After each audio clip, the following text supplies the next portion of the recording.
All right, so Bismillah ar-Rahman ar-Rahim and Assalamu alaikum wa rahmatullahi wa barakatuh, everyone.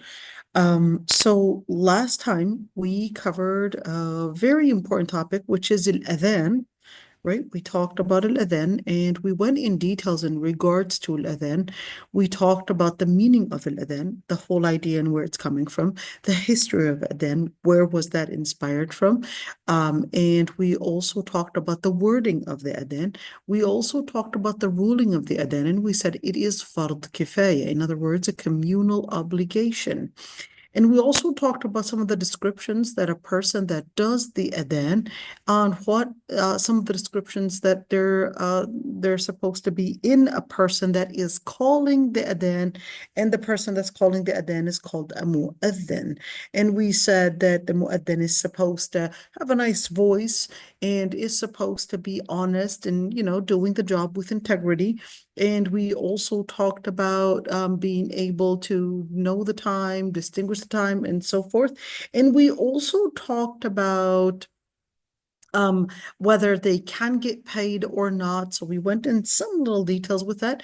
And the mu'adhineen during the time of the Prophet ﷺ were really three, but that wasn't necessarily, in all over the Muslim world. Well, not at the time it wasn't a Muslim world per se, but it was basically the mu'adhineen that were, let's say, assigned by the Prophet ﷺ. You had Bilal ibn Rabah, you had Abu Mahdura, and you had Abdullah ibn Maktoum. Those were the mu'adhineen, or at least the ones that were giving the adhan that were assigned by the Prophet. We also talked about some of the different conditions in adhan, so you're not exaggerating in making your own tune, you're not exaggerating in lengthening, you're not exaggerating in probably making certain pauses, just different tunes. And we also talked about making the adhan on time, so you cannot be making outside of time, and certainly because it's supposed to be announcing a certain time, so therefore you cannot make it outside of that time. Okay. The other thing, we talked about the meanings of the adhan, and we talked about the dhikr that we would do in when hearing the adhan, and what that would sound like. Hayya ala salah, hayya al falah. We would say basically la hawla wa la quwwata illa billah, versus when the mu'adhin says Allahu Akbar, we would repeat what the mu'adhin is saying. We also talked about the dhikr and what prayer you would do after the adhan is called. Allahumma rabba hadhihi ad-da'wati at-tamma was-salati al-qa'ima آتِ محمد الوسيلة والفضيلة وابعثه اللهم المقام المحمود الذي وعدته. We talked about that, and certainly now that takes us to the following chapter.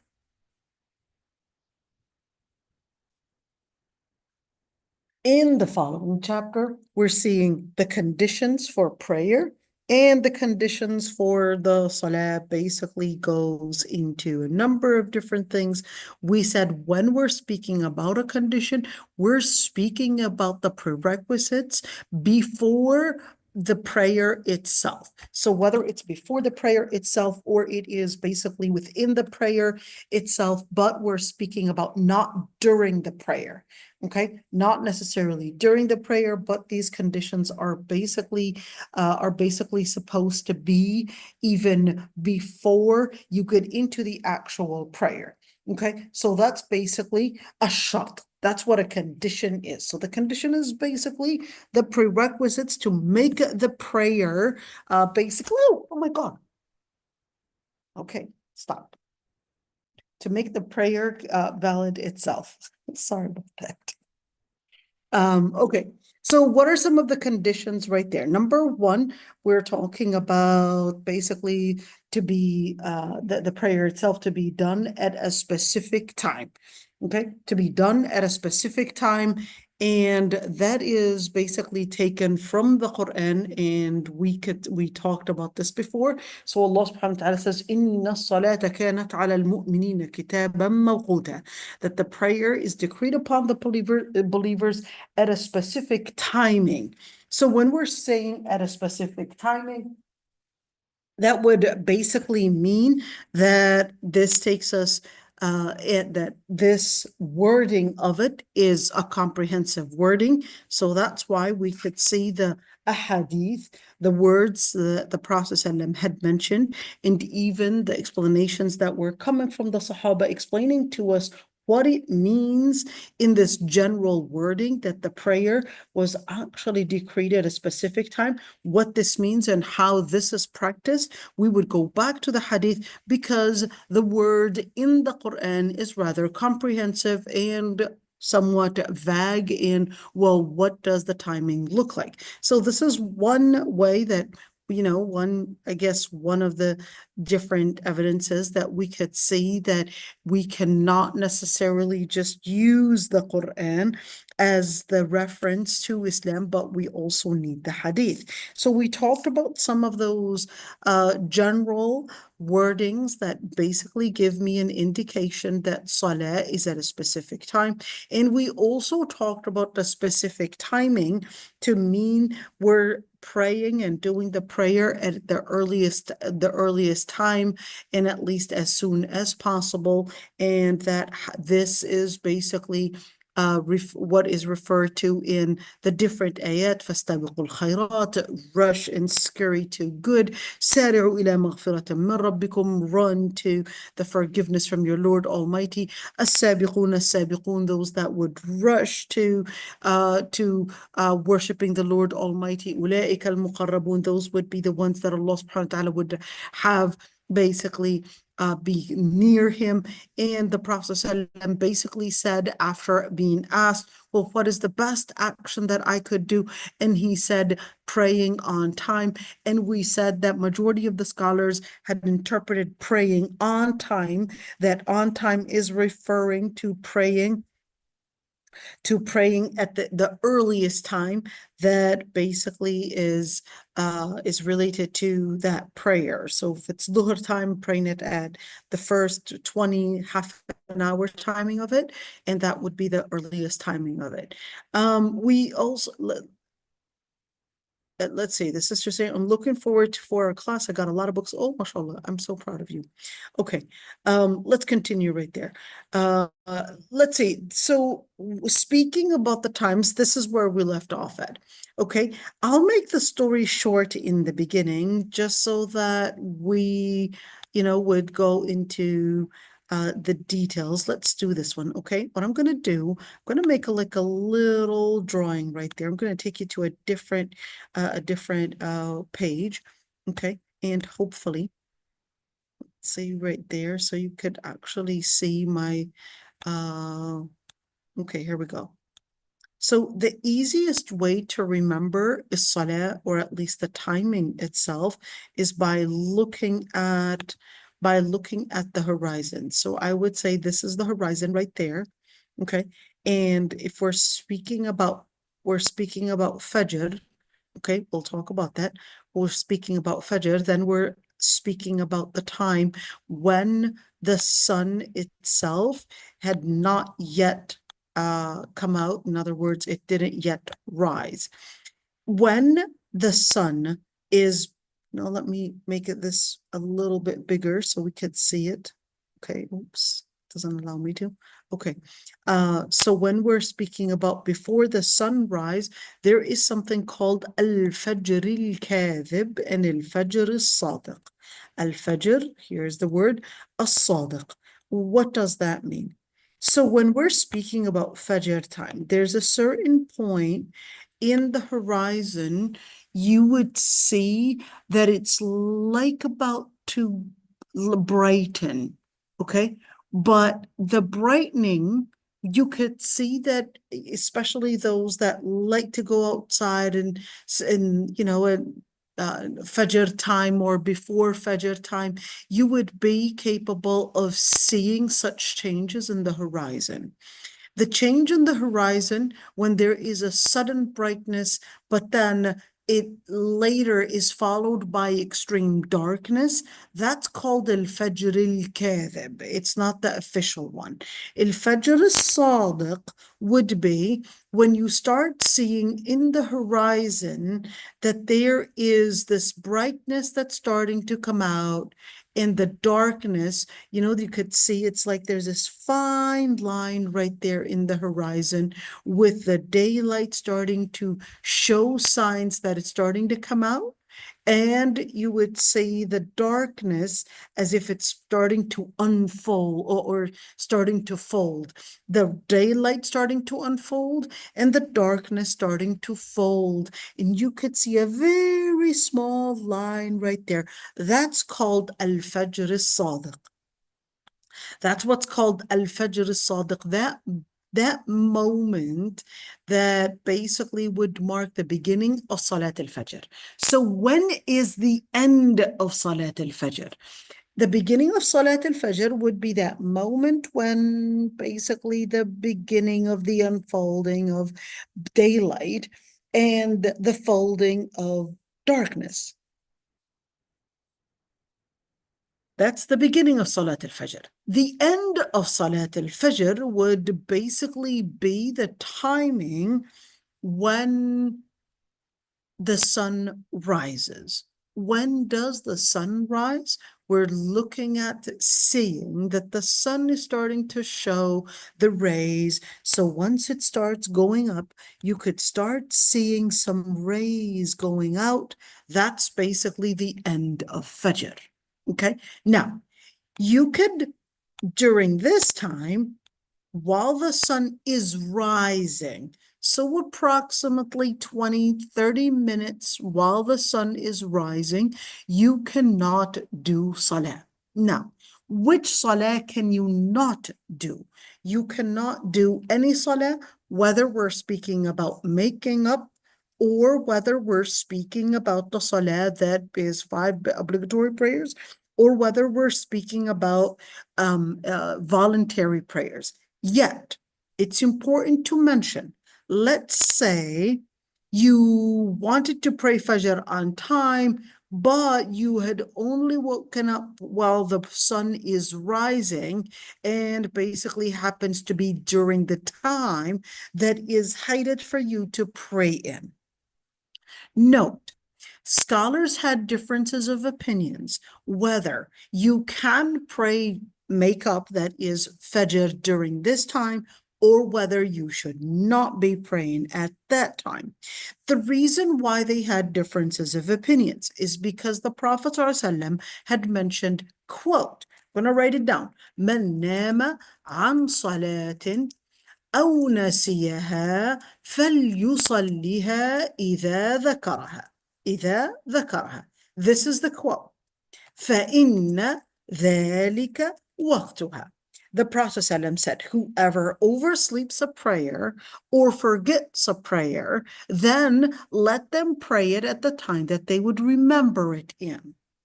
Then, for that is the designated time for it. Now, when you look at this timing, but we already have another quote that's telling us that this timing is basically makruh to pray in or hated to pray in. But I had missed my prayer. Should I consider as a priority the prayer that I had missed, or should I consider the makruh? I don't know if I'm going to live long enough to be able to wait till the sun completely rises. Okay, so that's that debate between scholars. The first group of scholars, they basically said, well, you wait till the sun rises completely, and that's when you would pray. Other scholars, they said that no, you would never know whether you will live long enough. And we have a quote. The Prophet ﷺ said, whoever oversleeps a prayer, then pray it as soon as you remember it. And this is when they remembered it, or at least they woke up for it. This is when they woke up. فَإِنَّ ذَلِكَ وَقْتُهَا. Then that's the designated time for it, meaning that would be the designated time, at least for you, for making up that prayer, but not doing voluntary prayers. That's the second opinion. In the second opinion, they also put another evidence and they said, well, if we have an obligation and we have something that is hated, then what we would prioritize is basically the obligatory act. So here we go. This is just an idea right there. So you got, this is that Fajr right there. And of course, can we pray? We just mentioned that one. Now, this would be right after it would be the timing for a non-obligatory prayer, a voluntary prayer, whoever wants to do it. And that is called Salat al-Duha. Whoever wants to do Salat al-Duha, you could do it at this time. So when and until when? So you could see I did this mark right there. You're imagining that this is the horizon. This is when, let's look at it right there. This is basically the timing when the sun is in the middle of the sky. Okay, this is called the zawal. Okay, when the sun is in the middle of the sky. How do I know if the sun is in the middle of the sky? When you would see, for example, whatever's on the ground, you won't see a shadow. If you don't see a shadow, that means that the sun is in the middle of the sky. It's not permitted to pray. Just like you cannot pray during this time, you also cannot pray during this time. What kind of prayer can I not pray during this time? Any voluntary prayer you cannot pray this time. What if it's duhr?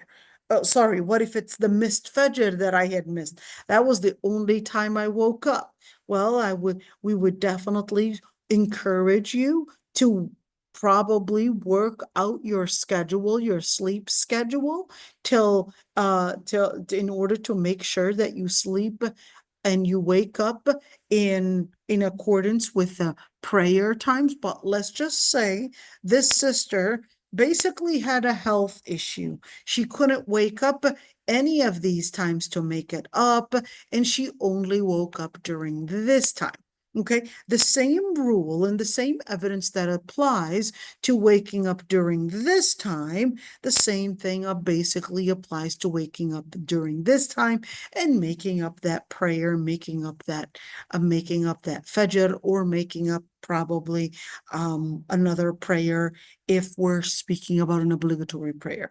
Okay, so duha, you can actually pray duha all the throughout basically the window when the sun basically rises all the way till this time.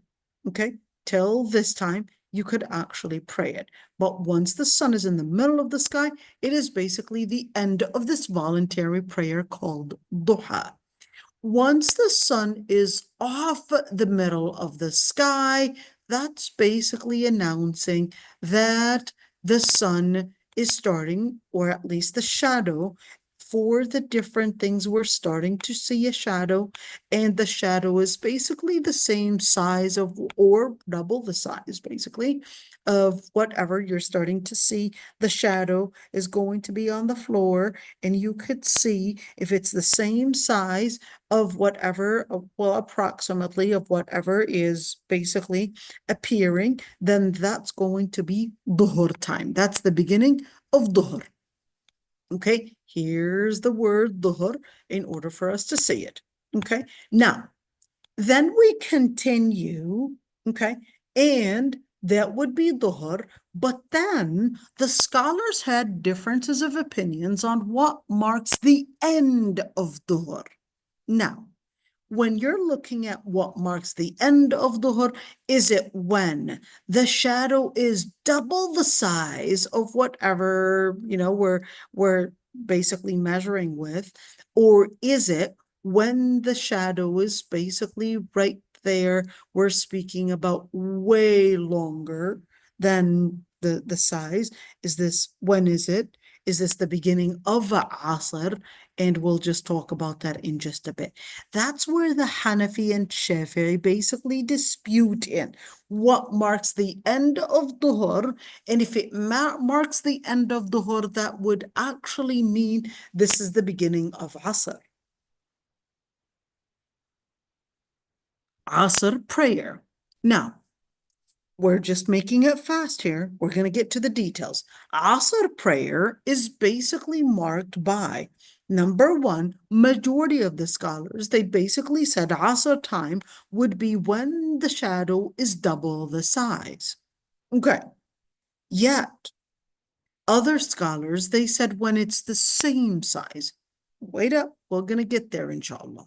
Number three, when is the end of Asr time?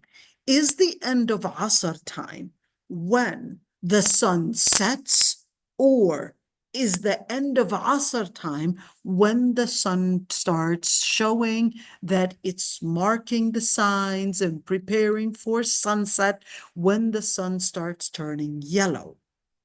Okay, then you could see, well, all scholars would agree that it is basically hated to pray when the sun starts showing the signs that it's preparing for sunset, when the sun starts turning yellow.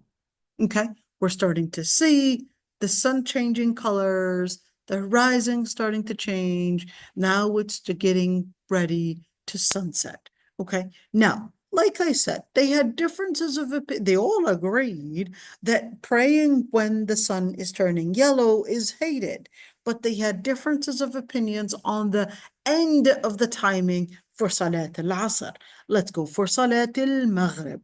Salat al-Maghrib, they basically would pretty much assign it مغيب الشفق الأحمر. What does that look like? When the sun basically had set, and after the sun had set, you could see some redness here. You see it? Now, when we say shafaq al-ahmar, we're not talking about this redness. We're actually talking about this actual sun, this actual circle that starts to sink in. And once it's completely all set, we can't see it in the horizon, that would be the beginning of Maghrib.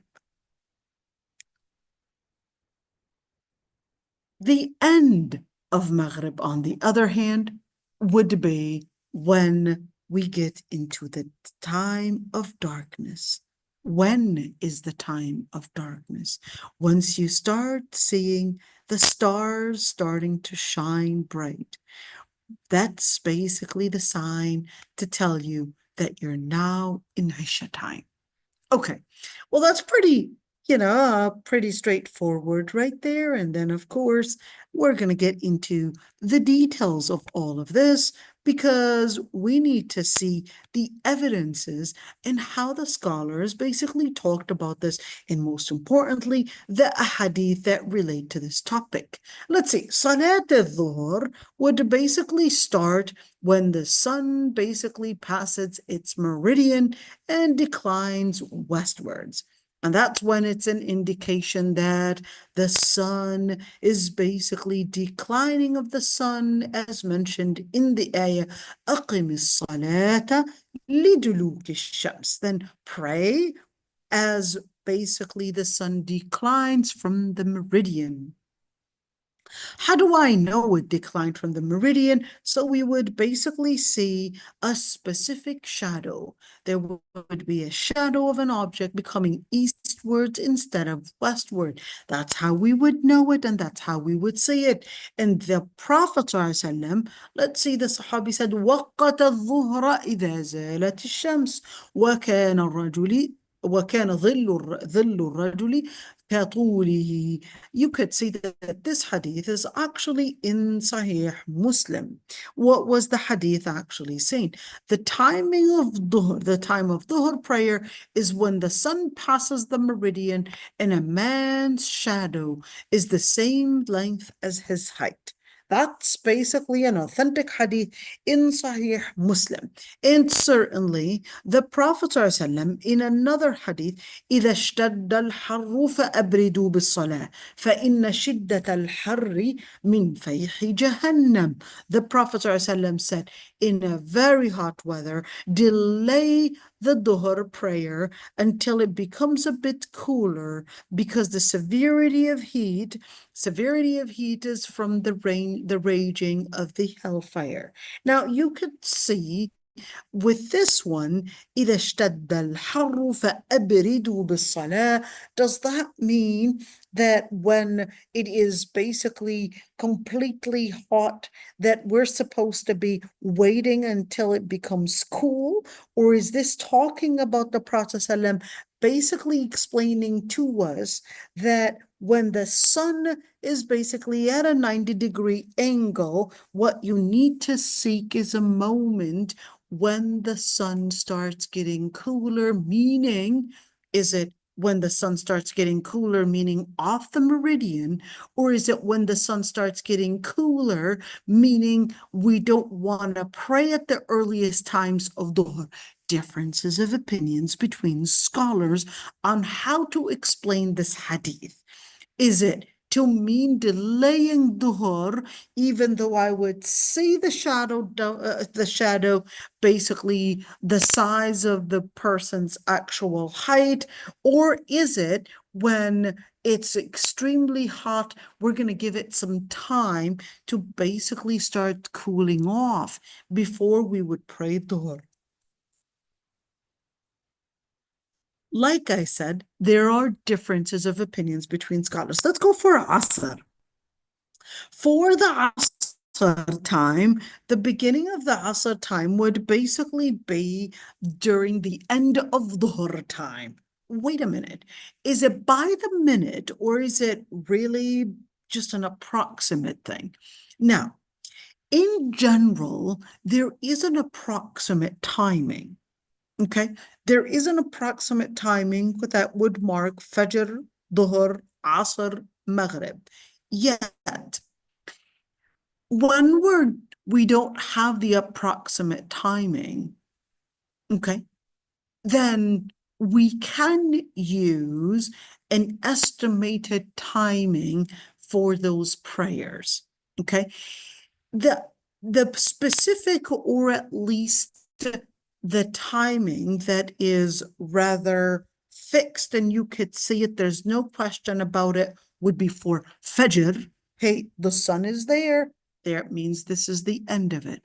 The horizon, that line in the horizon marking basically the unfolding of daylight and the folding of darkness, we could see it right there. Maghrib, it's also the same thing. But when it comes to Dhuhr and Asr prayer, although it's in the midday, but it's still considered somewhat, I would say, murky, even though murky would mean dark, but I would say a little, I guess a little tricky in identifying and specifying, well, when really is that timing, and how can be extremely specific on the spot.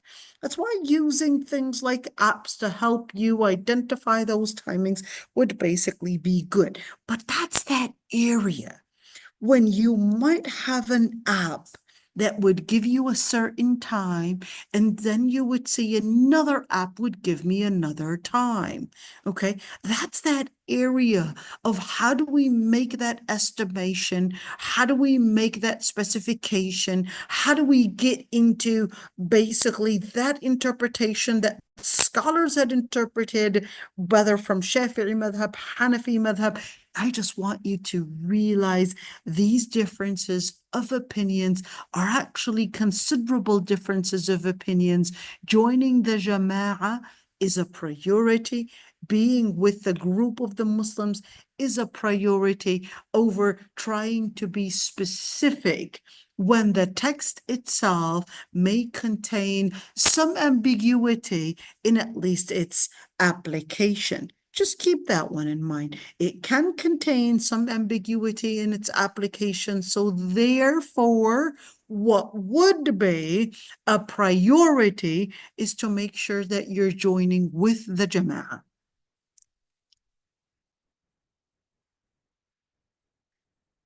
Number two, or well, yeah.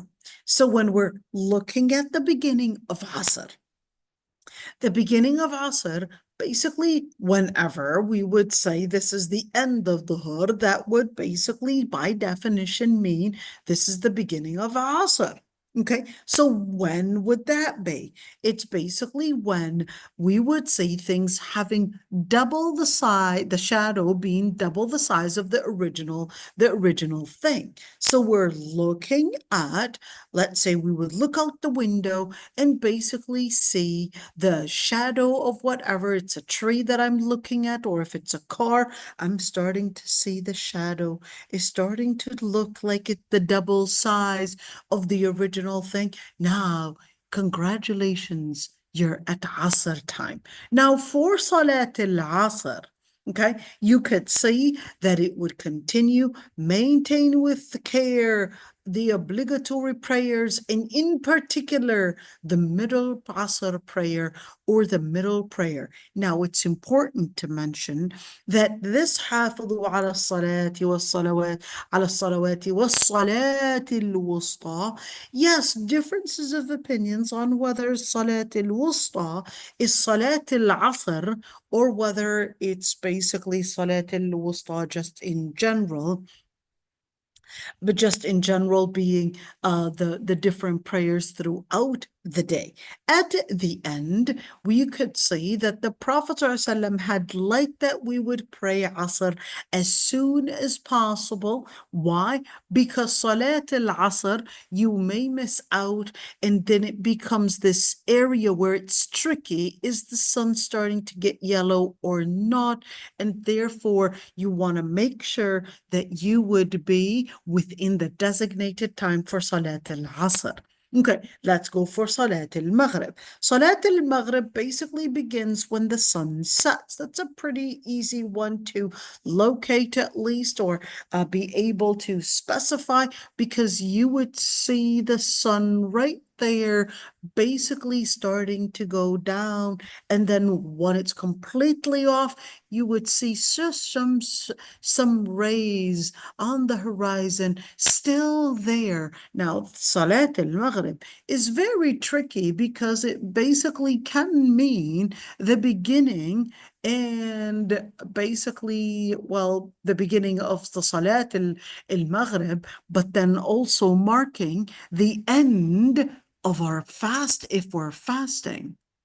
So that's a very tricky one. So when we're looking at Maghrib al-Shafaq, basically that we're looking at the actual sun. We cannot see anything coming out of it, whether we're looking at through the plateaus or probably by looking throughout maybe the mountain. Now, it's important to mention, if you're in a mountainous area, you would be taking in consideration that your timing could be different than probably your relative who probably lives a couple minutes away, if they're on a plateau or probably in a valley. Okay, so when you're looking at that timing, we're taking consideration where you're at. Okay, so probably be a good idea to probably give a minute or two extra, or three probably, if you're in a mountainous area, just to make sure your fast is safe. Okay, now the Prophet ﷺ had clarified to us, and he basically said, إِذَا أَقْبَلَ اللَّيْلُ مِنْهَا هُنَا وَأَدْبَرَ النَّهَارُ مِنْهَا هُنَا فَقَدْ أَفْطَرَ الصَّائِمُ. He said, when night falls from this side, and the day vanishes from that side, and the sun sets on the fast, and then the fasting person should break their fast. In other words, watch the world and watch the horizon, watch the skies and watch the sun, watch the stars and watch the moon, and watch all those things that basically surround you at all times. And because it is what basically marks and lets you know your time is ticking, and lets you know that taking time seriously and taking in consideration that that timing is related to your deen, is related to your life, is related to your hereafter. So we would look into those things that surround us to keep us at all times alert in making a connection with Allah subhanahu wa ta'ala. Okay, now the sunnah is to basically pray Maghrib at the earliest timing of it, and that's basically based on the ahadith that the Prophet ﷺ, he used to pray when the sun basically sets and the sun tawarat bil hijab, when the sun basically is all completely gone. Okay, now, of course, you could say that that's the majority of even the opinion. This is the opinion of the most people of religion. What is the translation that he gave? This is also the opinion of most of the people of religious knowledge. Okay, of the Prophet's companions and their followers. Okay, I find it strange that he translated religious knowledge. But okay, so قولي أكثر أهل العلم. So let's see who's قال. Hold on. روى الترمذي. What did he say? No, this is a wrong translation. It's not a Tirmidhi commented. Okay. It's that the Prophet ﷺ had basically, according to the narration, that a Tirmidhi had narrated that the Prophet ﷺ used to pray Maghrib when the sun would set, and قال وهو, and that, oh, actually that is true. And then in Tirmidhi commented, that's true. This is actually accurate. And that he had said, commenting on that, he said, majority of the scholars from the Sahaba and the later scholars that came, the generations after the Sahaba, they basically said that the Prophet ﷺ used to rush in starting the prayer, not rush the actual prayer, but rush in starting the prayer itself. We're not speaking about rushing in, in the beginning, but in other words, starting to pray at the earliest time of al-Maghrib and not delaying it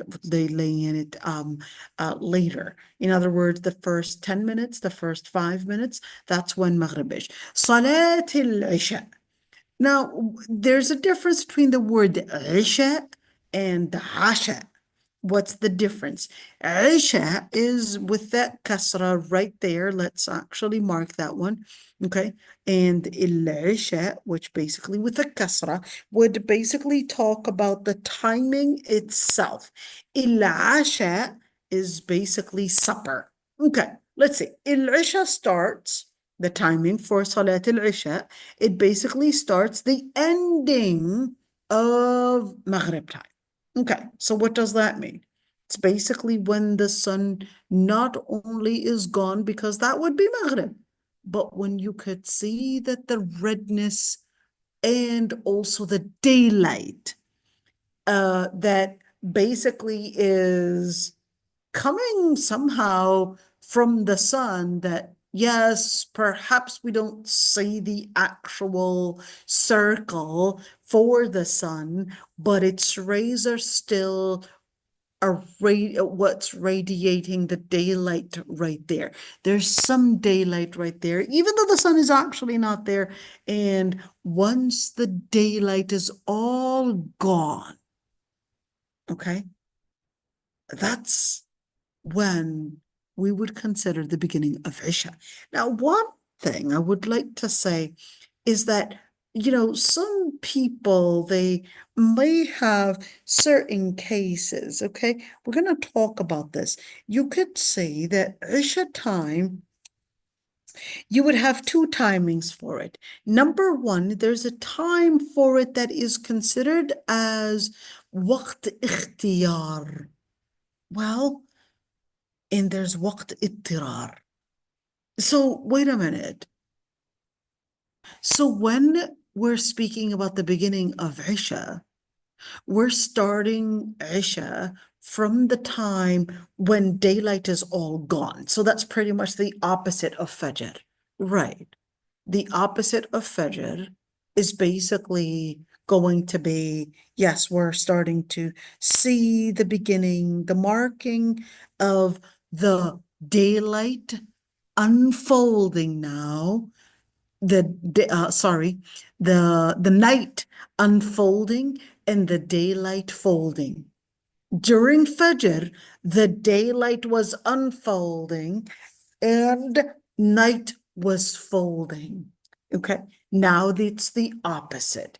So for Isha, you're starting to see in the horizon, the sun is starting, with the rays, with the daylight, it's starting to mark and go away. Ladies, if you get the chance to go on probably on a journey to see and just some time away from the city, just to see the horizon and just connect with the universe, connect with the space, and connect with all the different things that you would see in the horizon, do so. There's nothing more beautiful than taking the moment to see the magnificence of that horizon and the magnificence of Allah subhanahu wa ta'ala in seeing how things would unfold. Beautiful, tremendous. It is beyond. It's miraculous. And it's there for you. But unfortunately, the city and the lights and all those lights, they basically made this as something that we would rarely see. And we would not be capable of seeing it because, hey, even though it's there, but then the buildings, the city, and certainly the social media, the time we're just sitting on our laptops or sitting in front of our screens or sitting in front of the TV, etc., basically took out that connection, that timing for us to just go outside of our home and just watch this beautiful miracle right before your eyes. It's beautiful. It's just outstanding. That's one thing. I was so lucky to have lived on a ranch one time. And for a couple years in my life, it was something that I always just enjoyed watching. Just enjoyed watching. Okay, now if we're speaking about that's the beginning of Isha, when is the end of Isha? Now, that's that area of also differences of opinions between scholars. Is the end of Isha when Fajr starts? Or is the end of Isha when we would consider the beginning of a new day? Wait, so what's the beginning of a new day anyways? 12 a.m.? No, that's not the beginning of a new day in the Islamic counting. Okay, so when is it? You're going to be starting to count. Okay, Maghrib and Fajr. And then their hours that would be in the middle of all of this would be basically the beginning of a new day. That's basically considered the midnight. Okay, so some scholars actually said the end of Isha is at midnight, not 12 a.m., but midnight. You want to calculate Maghrib and Fajr, and then you're going to basically divide it by 2. Some scholars said that that's the end of Isha. Other scholars said that no, the end of Isha is Fajr time. Third opinion said, well, wait a minute. I don't agree with both of your opinions. So what's your opinion? The third opinion said, okay, well, here's what we get out of all of this. There's a waqt ikhtiyar. There's a certain time that is basically considered as a timing that is preferred. Okay, so there's a waqt ikhtiyar. There's a certain one where, yes, there's this time divided into two parts. There's the optional time and there's the obligatory time. Okay, what does the optional time look like? They said, well, the optional time, you can actually do it till the third night. But then after that, basically when you would see that the Fajr is getting close and all of that, that's waqt ittirar. You had really delayed it too late, according to this third opinion. And they said that's only for necessity. You probably couldn't wake up, you probably were traveling. That would be those times that it's obligatory, and plus there's a necessity that was an exceptional case that happened. That's the third opinion. The third opinion said, well, there's this timing. So wait a minute. When it comes to Salat al-Isha, do you recommend that I would pray in the beginning of the time? No. We would really recommend that you would delay Salat al-Isha till the 1/3 of the night. Wait a minute. You want me to delay Salat al-Isha? Not pray it as soon as Isha basically started? Yes, that's the sunnah. The sunnah is for you to delay it, but I'm really tired and I have work the second day. And I wake up like Fajr in order to get everything set up, and I can't do that. Well, that's okay. You could always pray at the beginning of Salat al-Isha. Okay, here's case number one. Case number two said, can I pray? Can I sleep and then probably wake up during the night and pray? Yes, you can.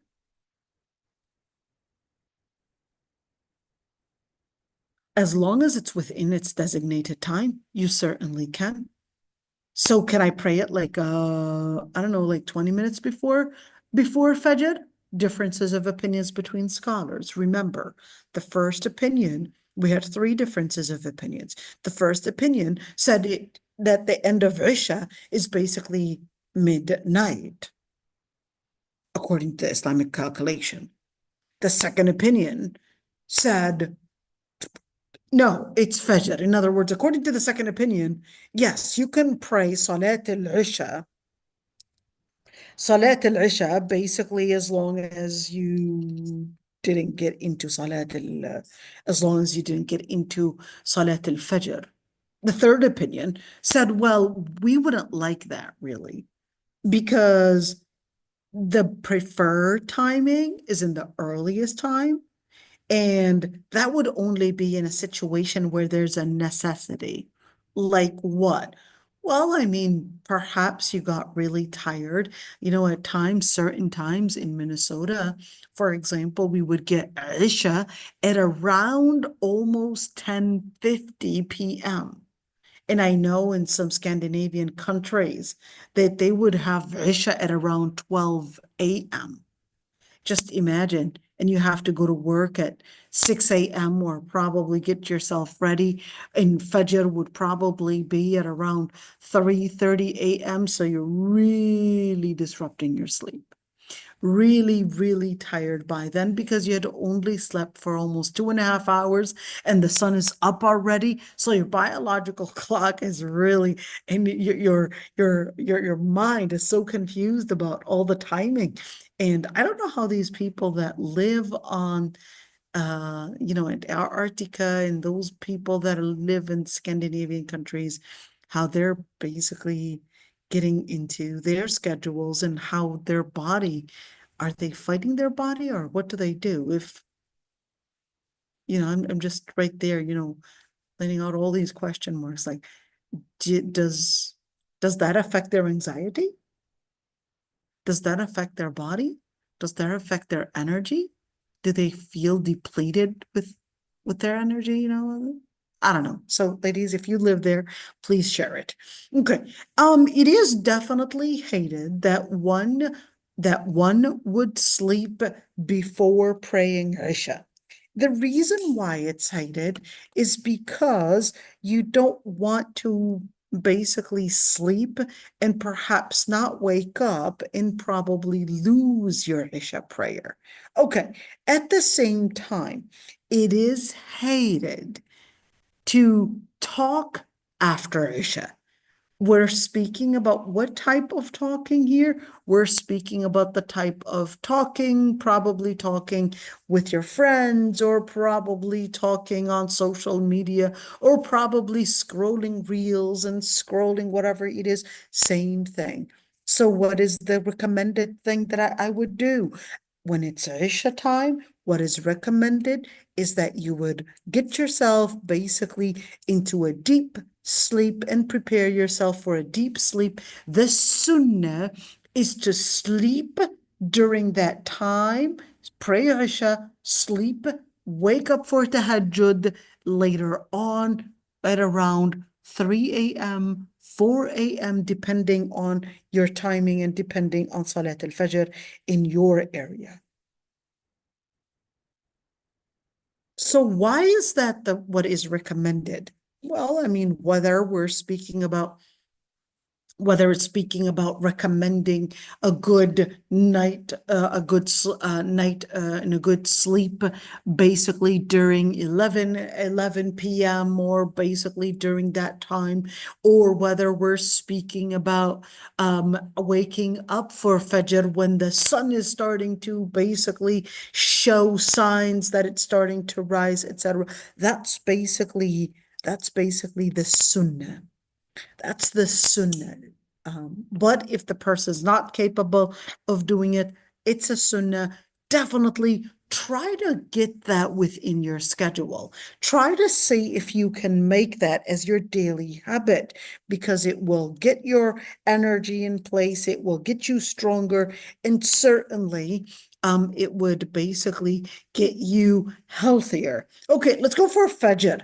So for Fajr, the timing basically begins when the true dawn. Well, wait a minute. What is a true dawn again? Can you remind me of that? The true dawn is when you're starting to see the daylight unfolding and the darkness starting to fold. And there's this fine line in the horizon, basically marking the two. Okay, so the time for Fajr basically begins with the true dawn and lasts until sunrise. It is definitely preferred that one would pray Fajr basically as soon as true dawn is certain. Okay, let's go for the other one.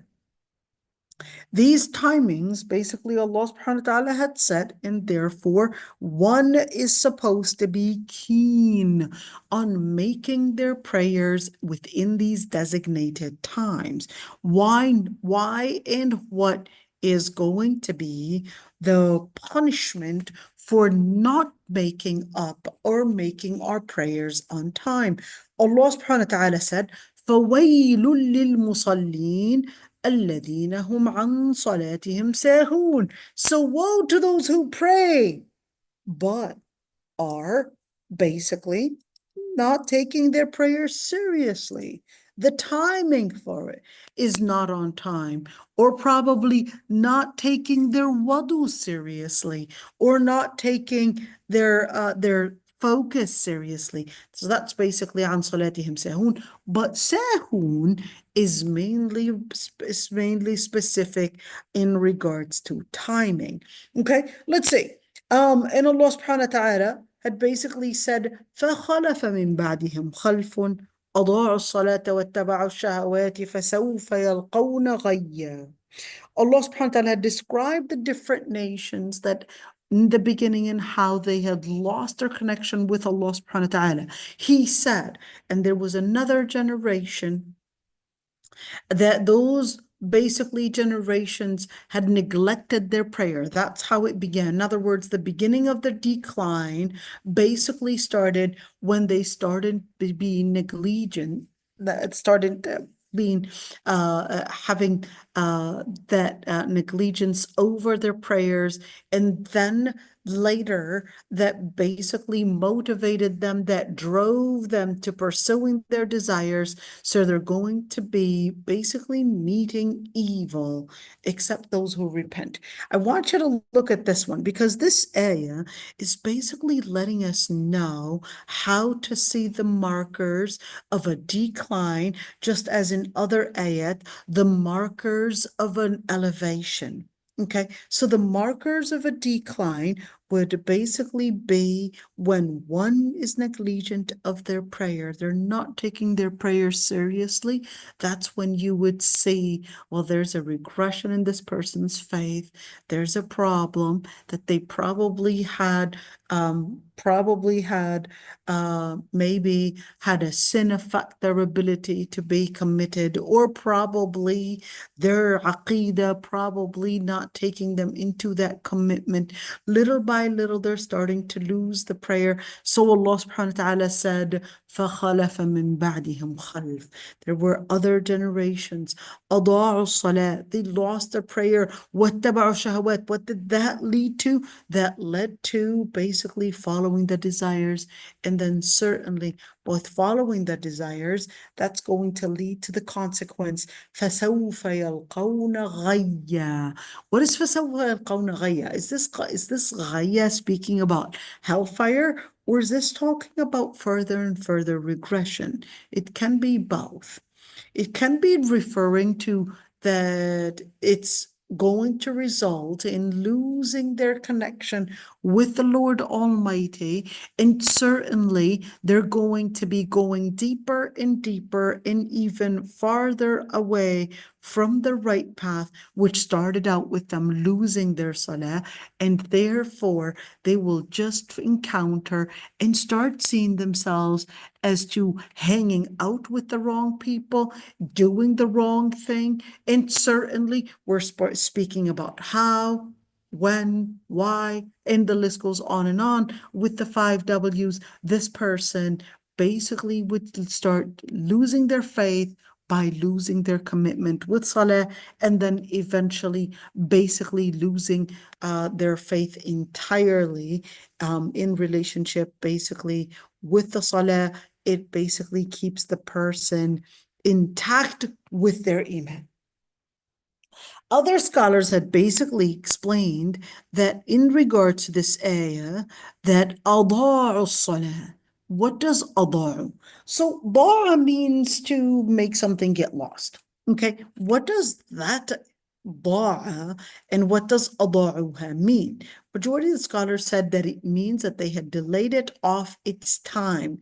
So they would procrastinate their prayer, and then eventually they basically gave themselves little by little the justification that the reason why I'm delaying this is because I have a job to do, and because my kids are this, and it's because I'm just in the mall and I don't have anywhere to pray and all of that. What do? They basically get used to letting go of their prayer, and then in the end, they basically start not taking their prayer seriously. So, من نسي صلاة أو نام عنها.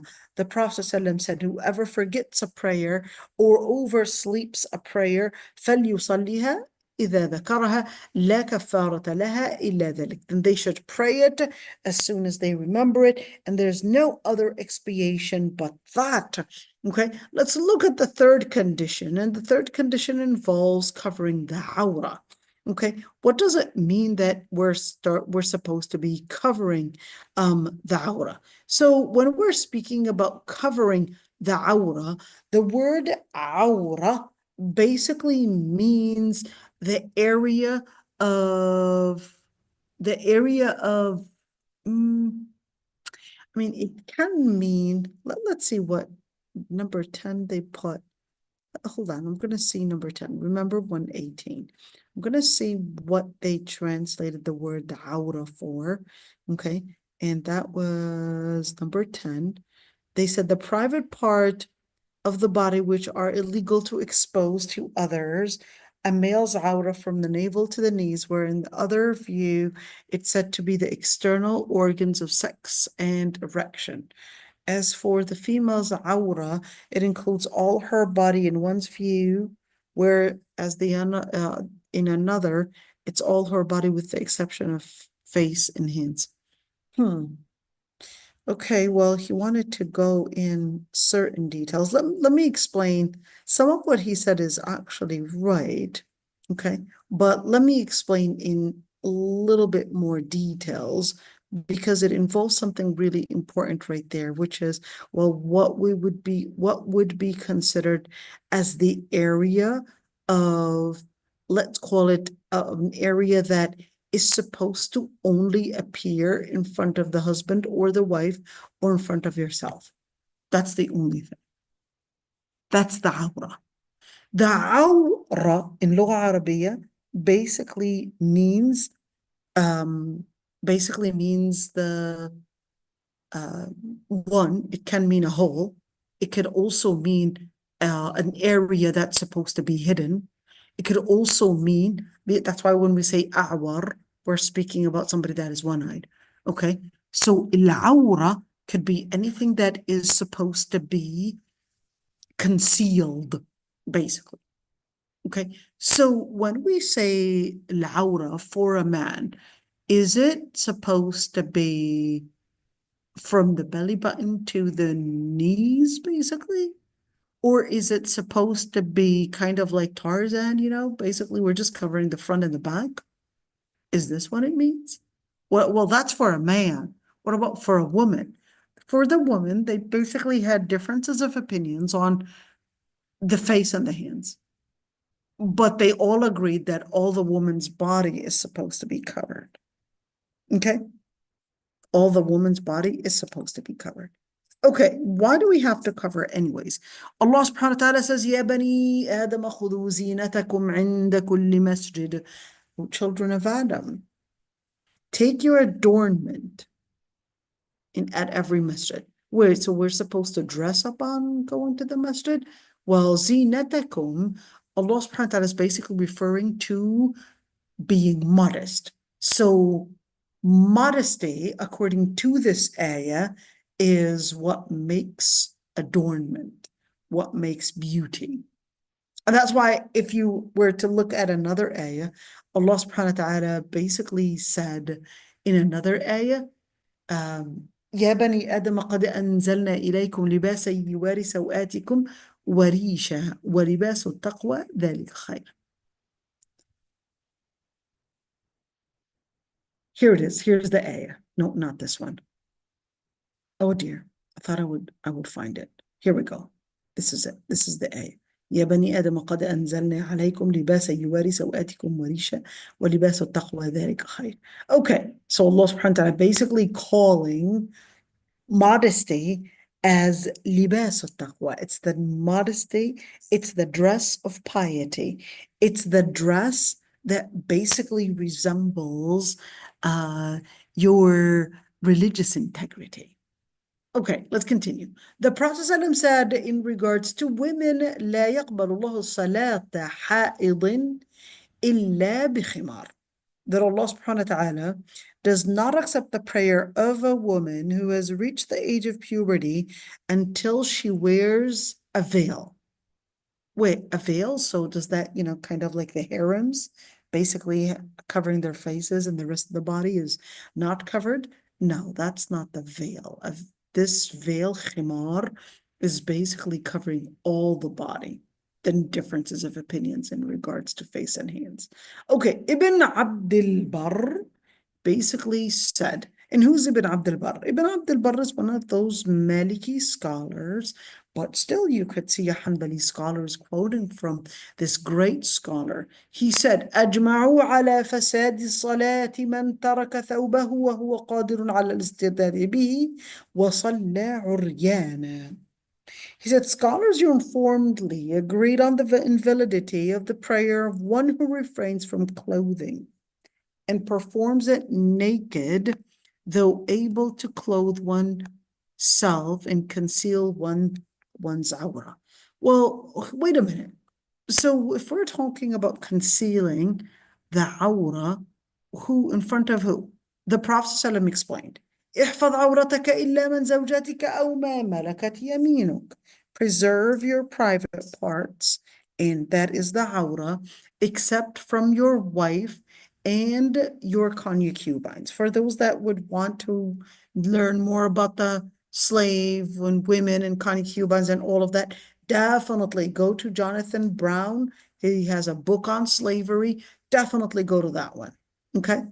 Definitely go to it. Okay. So the Prophet ﷺ was asked, what if one was alone?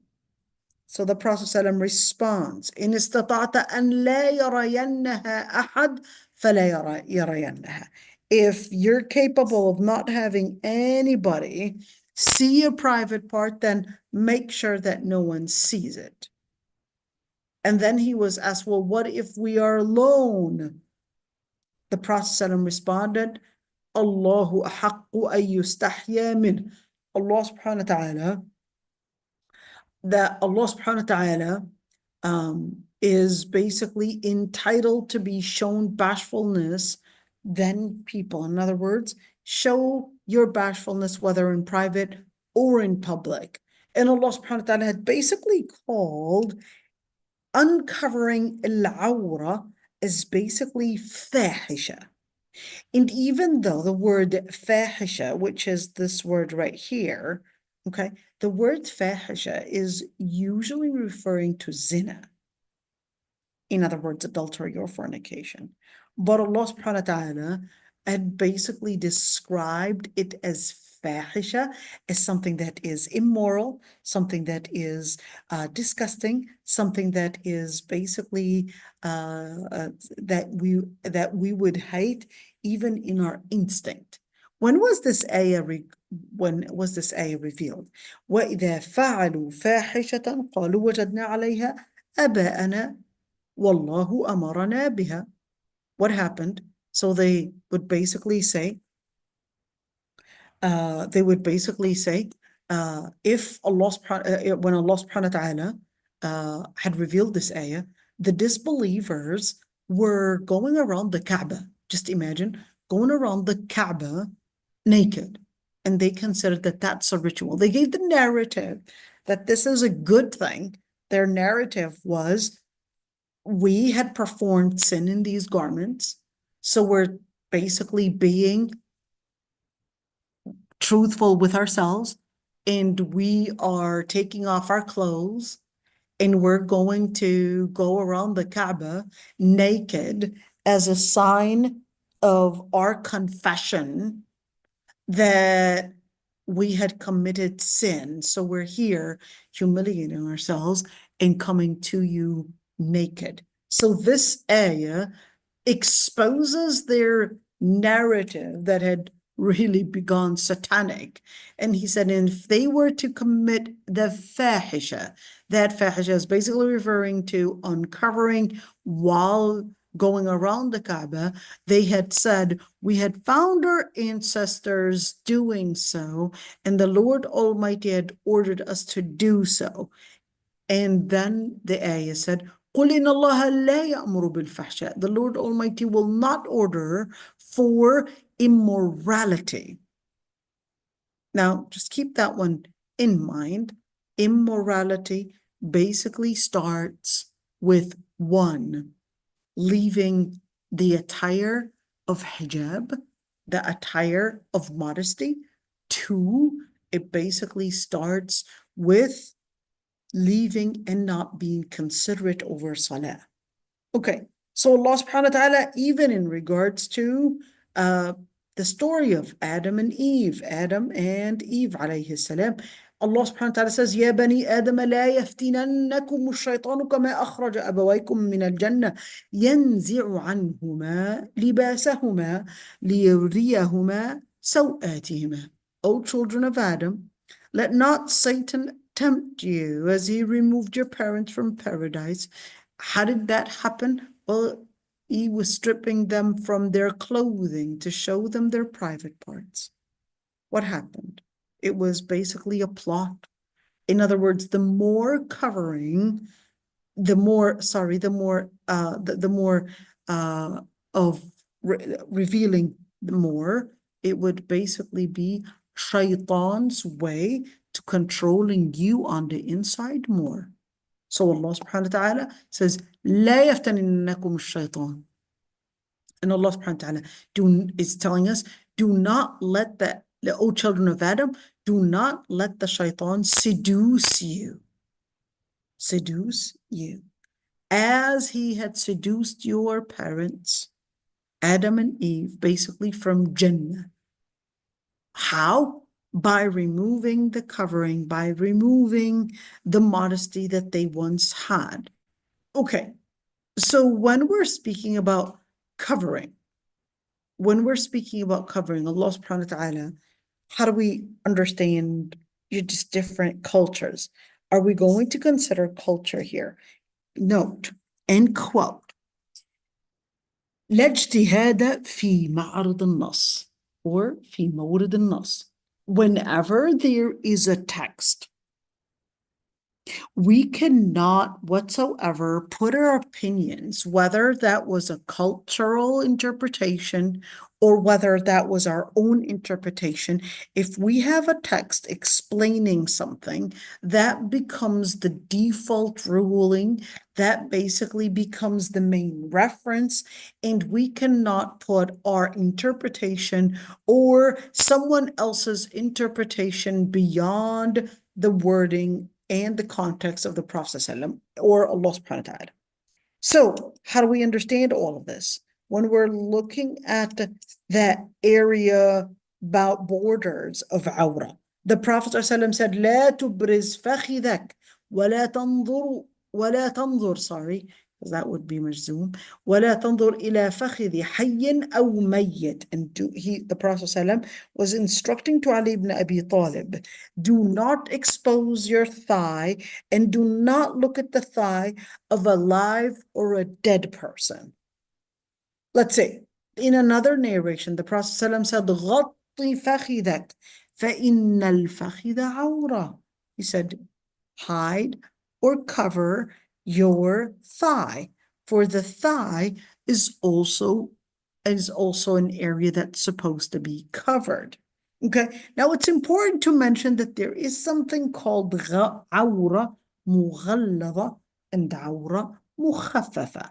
So we're speaking about not extreme per se, but we're speaking about an area that's considered as a serious awra, a serious area that we must cover. Okay, so al-awra al-mughalladha would basically be between the belly button and the knee. Okay, that would be al-awra al-mughalladha. And certainly when it comes to women, that isn't necessarily the awra mughalladha, because a woman is all awra. A woman is supposed to be covered and all over her body.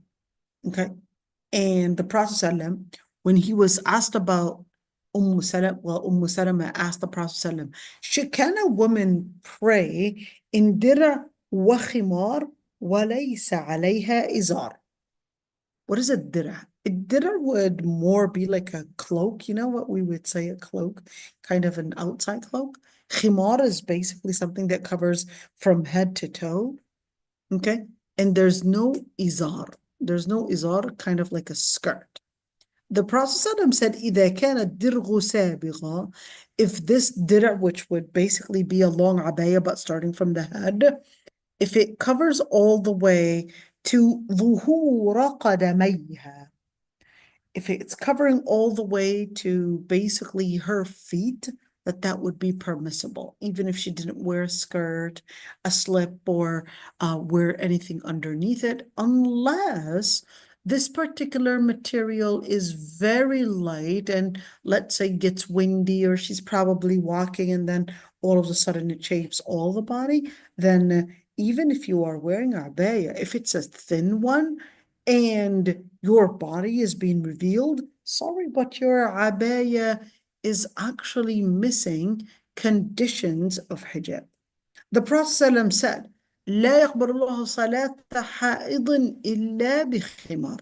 Wait a minute. So when a woman has her period, she could just wear a khimar and wear a hijab and she can pray then? No, this isn't what this means. لا يقبل الله صلاة حائض إلا بخمار. That Allah subhanahu wa ta'ala will not accept the prayer of a woman that had reached the age of puberty unless she basically is covered. Okay, so that's why Tirmidhi explained, and he said, وَالْعَمَلُ عَلَيْهِ عِنْدَ أَهْلِ الْعِلْمِ أَنَّ الْمَرْأَةَ إِذَا أَدْرَكَتْ فَصَلَّتْ وَشَيْءٌ مِّنْ عَوْرَتِهَا مَكْشُوفٌ لَا تَجُوزُ صَلَاتُهَا. And of course, Tirmidhi quote said, let's see what he said right there so you could actually see it. Okay, here we go. The opinion of scholars is that if a woman who reaches the age of puberty performs prayer while certain parts of her aura are exposed, basically her prayer is invalid.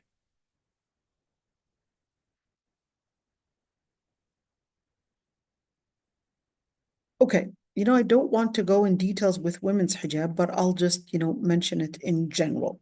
Unless you want me to pause right here and maybe next week go in details in regards to women's hijab and continue what we were talking about in terms of this. What would you suggest?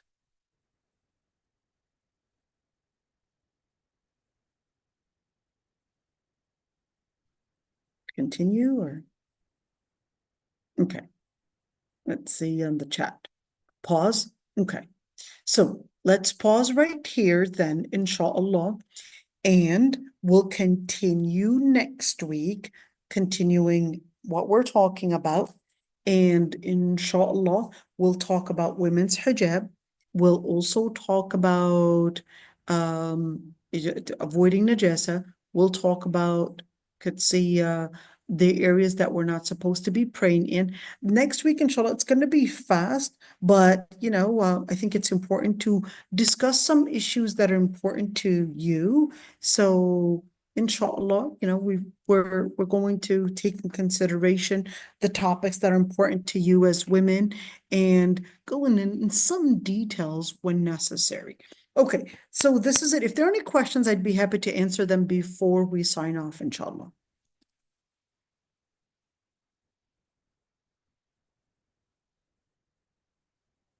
Okay, I'll stop the recording. Wa alaikum assalam, Bishara. How are you doing? Alhamdulillah, how are you? Very good, alhamdulillah. I have a question. Like you see, if the girl is age of puberty, how about if like my situation, my daughter. Right.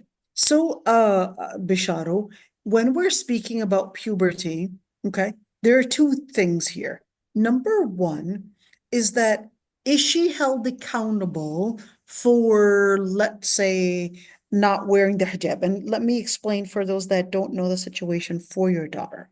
Okay, so when we're speaking about somebody that has a mental disorder, okay, Down syndrome, Rett syndrome, etc. Okay, they have a mental disorder. Now, one thing is that they're actually not held accountable, not for prayer, not for hijab, not any of that. But at the same time, they're not held accountable, but at the same time, you also want to keep them protected from those that might actually have ill motives. So you want to make sure, even if they're not held accountable, you want to make sure that even when they undress, let's say it's to a certain limit, to make sure that other, let's call it ill people with their ill intentions, do not abuse the fact that these people are mentally ill and that they cannot look at them in a way that is lustful or in a way that, let's call it immoral. So what I would say, don't exaggerate in undressing and don't necessarily consider that you have to put on a hijab for her, because she might even strangle herself and probably, and put herself in danger. Okay, so that's an issue. And certainly then we would say, well, don't put the head covering, but dress her as modestly as you can. Not because she is the one that's going to get affected, at least spiritually, but because we want to make sure that others are, let's say, maintaining their internal and external distance from this girl. Thank you, Isra. وإياكم. And inshallah, we'll continue next week. سبحانك اللهم وبحمدك نستغفرك